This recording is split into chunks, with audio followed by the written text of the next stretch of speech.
Hi, this is Regina. It's July 11th, and I'm going to make a short, raw video. Um, Sorry. I'm a little sweaty. So, so last night, I didn't get no sleep hardly, and then I moved twice, and this morning, I knew I had to get a run so I can get some gas. Well, I did this run, and I came back. It was for very few dollars. And I was going to do another one. I was sitting at the light, and this is a long light. So I was just sitting at this light, and this girl, I noticed a girl with a bikini top and some pants. And I thought, man, she's really white. She doesn't look like, she belongs out here. And I was like, I wonder if she's one of them prostitutes. But she didn't look like one. She just looked like a girl that maybe was on drugs or something. I don't know. But this black guy from Burger King, who was going to Burger King, he works there. I seen him talking to her, and I heard her say, I need to go to Dayton. And I thought, I can't do nothing about that. That's far away. I only have a pinch of gas. So I just sat there, and he walked by. And she stood there and was just staring into traffic, like she was lost. And I thought, oh, my God. I understand the feeling of hopelessness like she was looking like. So I was like, okay. I was like, hey, girl, come on over here. I was like, where are you going? And she's like, I need to go to Dayton. I need to go home. I was like, well, I can do a run that's in Dayton. I see that I have one. I'll accept it. And so let's go. I will take you home. She got in. I swear she was on drugs or something. She looked like she was in shock. Maybe something bad happened to her. I was like, oh my God, right? And she was wet. And I was like,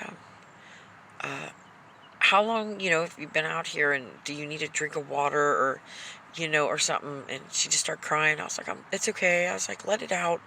I understand. And, and I was like, you're wet. Do you need some clothes? I can give you some dry clothes.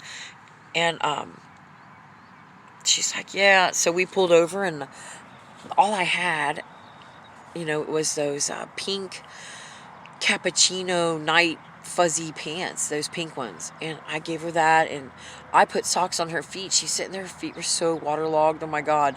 And so she put this Mason shirt on over her bikini thing. And I was like, okay, she's dry. She's like, I feel better. And I gave her, I bought her a drink at McDonald's, and I was like, okay, we got to go. Because I accepted this app, and I got to go. And so we were on our way. We talked and talked. She seemed very confused. And, like, where are we going? I was like, I got to do this app so I can get you home. So she was clearly on something, or traumatized, or in shock, or all of it at the same time. I'm not sure. So I did the run, and I dropped it off, and I said, I need to get this $1.75 and put it in there. I'm on low gas. Oh, God, I hope I make it. She's like, oh, I'll give you some money when you get there. Or my sister will. And I was like, okay. So I put the $1.75 in, and we left, and we got to her house. And this is a nice neighborhood. Oh, I'm so sorry. Hold on. I'm a little warm because I'm laying in a field. She was like, her house was in a super nice neighborhood, and like her house was really nice, like a big house. And her garage door looked disheveled, and her yard looked a little bit unkempt, and they were very close neighbors, like neighbor right next to you. That kind of a nice neighborhood. So the front door was off the hinges, kind of like it would close, but you had to it was just busted. I was like, dang, girl, what happened to your door? She goes, oh, the cops busted it in to get my sister. And I thought, dang, man. And I never asked why until a little bit later. Apparently it was for drugs and that kind of stuff. So I've never been around drug people. I've been around people who has done like smoked cigarettes and things like that. But I've never been around drug people because I don't do that, and I don't want to have anything to do with that. So, we went in, and she went down, and she was starting to yell. She introduced me to her sister, and I was like, oh my God, I swear I knew her sister.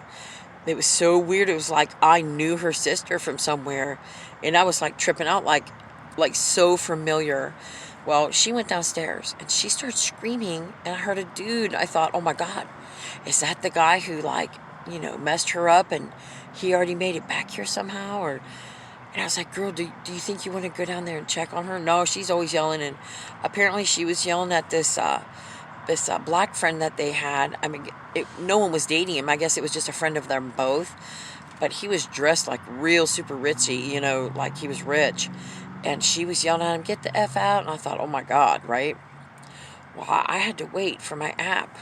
So I was like, her sister had pulled stuff out of the cabinets to clean it, I noticed. And I was like, hey, I can do your dishes. Because, I mean, I'm not lazy and I'm helpful, whatever. And I didn't mind. I was like, I'll do your dishes. I can help you clean a little bit. I got to wait for my app. And then we determined that she needed to go to the store because she didn't have any dish soap for the dishes. So I was like, I'll take you. And her sister, went downstairs. So she was like, come on down. And I went down there. And it was huge. Like, it was like a whole nother house down there. It was like a house. And then when you go downstairs, a whole nother house. It was that big. And I thought, oh my God. And apparently they were, the parents had passed and left them that house. They were, of Jewish descent, which is, like, a lot of family, I guess. And they left her and her sister this big old house, and they weren't doing too good in it. And it had graffiti painted down there, like their friend or whatever was making art down there. And I thought, oh my God, I'd have a heart attack if someone sprayed any of that kind of, anything down in my basement like that. But I didn't say nothing, not my basement. But I did notice they had, like drug stuff, like smoking drug stuff, like those, paraphernalia or something. And I was like, oh, and then the other girl came over and she like started to light, like something, like light a smoke. And I was like, well, I have to go upstairs because I am not going to be breathing any of that. I don't do anything. I'm uncomfortable. So I went upstairs and I just walked around, and everybody's kind of like in their own world. And so I heard her yell, dang, this toilet. And I went downstairs. She goes, this toilet's broke. I said, I can fix it. So I did. I fixed her toilet. And it wasn't a chain thing. Someone totally bent it, like they wigged out and like bent pieces. So I had to bend it back. So I bent it all back, and I was like, okay, it's fixed. And she's like, thank you. And then I went upstairs, and the sister's yelling about her toilet. And I went in there, and it was almost overflowing with everything. And, basically I got it down. It went down. And that issue was you just don't throw 100 pounds of toilet paper down the toilet, So I fixed that. And then I was going to open up the stuff to clean the toilet with. I was like, I'll clean the toilet because I don't care. I'm not lazy. I'm helpful. And I couldn't get the top off, so I went out to the truck, got my pliers. And then the girl that I took home, she was like, I can't find the can opener. I said, oh, I'll go back out there and I'll let you borrow mine. So I brought my can opener in. I was trying to pliers this Lime Away toilet cleaner lid off because it was like something's wrong with it. So it broke. So I was trying to plier it off, and then, I was trying to do that. And, I set it down, and I walked in there, and I was talking to the sister. I guess before that, I put some of the laundry in for the girl that it was wet. All her clothes were wet. So I put her laundry in, and I poured a little stuff in there, and I didn't think they had some, so I brought my all detergent, my softener, and my dryer sheets in because I didn't think they had any, because they had a big house, but it was kind of empty of, void of food and things. And I was like, dang, and I was like, okay. But, I mean, they had all kinds of stuff. It just void of a couple things, like food or maybe soap. Well, so I put her clothes in, and then I was trying to open up that thing. That's how the sequence went. I opened up was opening up the thing, and she had the can opener, and she wigged the hell out. She was cooking. The girl I brought home wigged the hell out. You need to leave right now. I said, okay, because I'm thinking, okay, she's on drugs. She's wigging out. And you need to get the hell out of here. I said, okay, let me get my can opener and I'll go. Then she's like, no, you need to take my sister to the store because she needed to go to the store. We talked about it earlier. And to get the soap for the sink. And since she wasn't yelling at me, I was like, okay, and I waited outside, and I was like, well, it's nice meeting you, and well, on our way to the store. And she was kind of a little bit rude with me. You talk too much. And I'm thinking, yeah, I'm not the one on drugs. I'm being normal, so, I just didn't like, it wasn't very nice that she said that, but whatever. And so she got her stuff, and I helped helped her with it to get into the truck, and she got all the rest of her stuff up here. Well, once we got there, I helped her unload, and I put it at the front of the house, and I went back to got the rest, and the sister who I drove home, she came to the front door and was slamming it and screaming into slam, slam, slam, so she was having a fit. So I was just trying to get my soap, and her sister finally was like coming up behind her, stop, because slamming the door, and I said, I'm just need my soap. She went, my soap, and she slammed the door and locked it, and then her sister was cussing and screaming through the door, and I thought I just spent my day taking a little naked girl home, putting clothes on her that she ended up stealing from me, and I live outside. And then they stole my laundry soap and detergent and everything. My laundry soap, my my softener, and my dryer sheets. And I thought I literally went out of my way and trying to do the right thing, because someone could have raped her and threw her in a ditch. And, I know I did the right thing, despite the fact that I just got robbed of my clothes and my stuff. So, I'm laying in this field right now. I feel discouraged because they were Jewish girls. They weren't full Jewish. I mean, their grandparents were and their mother was. But when you're Jewish, you're Jewish. That's the bottom line. Earlier she was screaming for her menorah. It was just, they were beautiful girls who were very sick on drugs, and it broke my heart, literally. Yep, they stole my stuff, and I don't even care. God's seen it. God will give me my stuff back in a different way. It doesn't matter. But my heart's broke to see, two young, beautiful girls who don't have no parents, have that big house, and, and that are sick on drugs. And that really broke my heart, because, I don't do drugs, I don't drink, I don't smoke, I don't do anything. And I live out in this truck, and I'm in a field right now. And they live in a big, beautiful house, and apparently they got enough money. That girl just bought whatever she wanted at the dollar store, and anything she wanted, and that included, wine and stuff like that. But I feel broken in my heart, because they were so beautiful, and they were twins, and you could tell that they had such a hardship, and that whoever drove her to where she ended up in Mason, that's so far away from Dayton. And I just can't imagine. I couldn't imagine living a life where I was on drugs and didn't know what was going on or who I was. And when I asked her address, she said the address numbers, and then started to spell, because she was, I guess, been on drugs, she started to spell her street name. I thought, oh my gosh. But I'm laying in a field right now. I took my $10 and I'm saving. I did get a couple gallons of gas from that girl, since I took her to the dollar store or whatever. And I took this $10 that I have, and I got a couple things to eat on.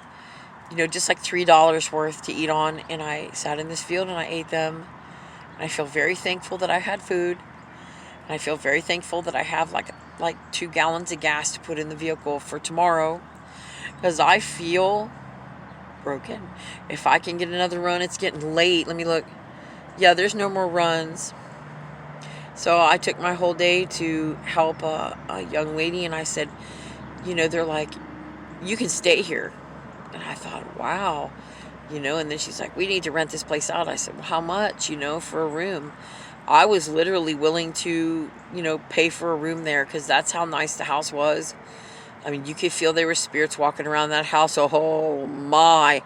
They were everywhere. They opened the doors. I watched it. I watched one of them open the door and breeze by me, and I thought, ooh, there's some spookadoos up in here. But, you know, honestly, I didn't care, because I would have rented a room in there because it had a shower and it would have had a bed in it, and that's all I care. I could have closed the door and they could have screamed and broke every door off the hinge. I don't care. But the girl tripped out and I left, and I thought I would rather, you know, I'm not for being abused, you know, by anybody or anything. So I'm literally laying in this field, and my ankles are swelled up huge because I never got an opportunity to lay down. I'm trying my very best to make it, and I just wanted to say, I'm so thankful. I'm so thankful that the Lord has always put it upon my heart never to do those things. And because I got to see firsthand how destroyed these girls' lives were. Beautiful girls, so confused, so on drugs, so out of touch with their reality was really, really skewed. And I get it. You know, I get that. I can understand how I've seen drugs hollow out, you know, my family, you know, and I don't have a family anymore, so, you know, I'm out here by myself, and all my family's in heaven. The ones that I have are in heaven, and because no one cares to know me here on this earth, and, you know, I'm just somebody out here. You know, I'm not somebody who's worth bringing into their home and taking care of, and, you know, like the nice young man who works at the place I got my brakes fixed, he expressed love for his brother who's, you know, incarcerated right now, and that he wishes that he could have him in the family. He's got a room for him, and, you know, like, that's good family. He loves his brother even though his brother is incarcerated, you know, and he won't be forever, I'm sure. But he expressed love for his brother and his sadness that his brother can't be a part of his little family with him and his wife and his children, you know. I don't have that.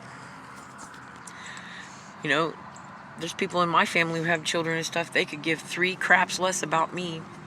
They know I live outside. No one's taking me in to say, hey, you know, they just, I don't have what everybody else has. I have something different. Mine's better. I have God the Father and Jesus Christ, and they love me, and they look down upon me, and they take care of me. I'm suffering, yes, but I'm not dead.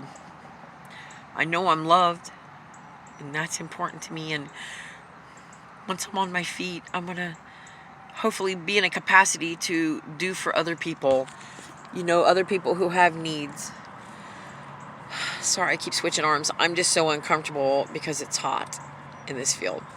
So I've spoke my heart about this, and I feel upset about it, and I'm going to be praying about it still, and I'm going to pray about my friend's brother who he dearly loves, I can tell. And I just wanted to wish everybody a good day. I hope your day was better than this. You know, my first robbing, so I've been robbed of my laundry things. God help me. And I hope this day finds you well, and be good and do good things, please. Why? Because you should be able to, because you can. Make the choice to do that thing, and whenever you see a homeless person, at least smile at them. Smile at them and say, hey, God loves you. Okay? So, have a great day. This is Regina, July 11th.